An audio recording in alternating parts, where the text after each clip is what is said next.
Okay, પહેલાં તમારું નામ? પ્રકાશભાઈ જગુભાઈ જોડિયા, રામીમાળી જ્ઞાતિમાંથી આવું છું.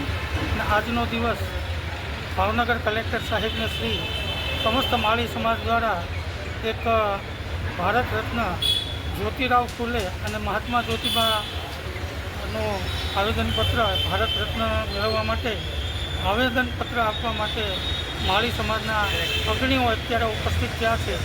આમ જોઈએ તો જ્યોતિરાવ ફૂલે કે જેણે સમગ્ર જીવનની અંદર શિક્ષણને જ મહત્ત્વ આપ્યું છે. શિક્ષણને મહત્ત્વ આપવા માટે પોતાની જાત ઘસી નાખી, પોતાનું સમગ્ર જે કંઈ હતું એ અસ્તિત્વ હતું એ સમર્પણ કરી દીધું દેશ માટે.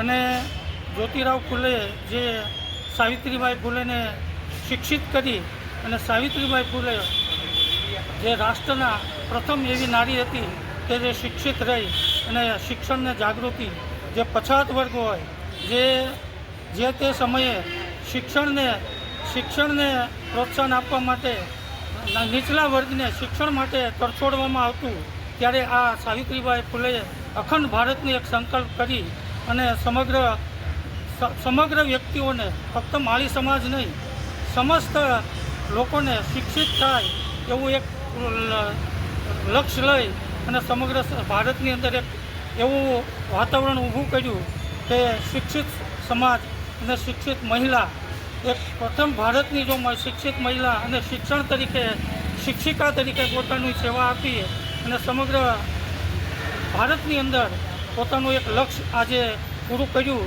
અને આજની તારીખે આપણે જોઈએ છીએ કે મહિલાઓ શિક્ષિત છે તો થેન્ક્સ ટુ આપણા સાવિત્રીબાઈ ફૂલે, કે જેના હિસાબે જ આ ભારતની અંદર નારી સશક્તિકરણનું પણ એક બીડું છે.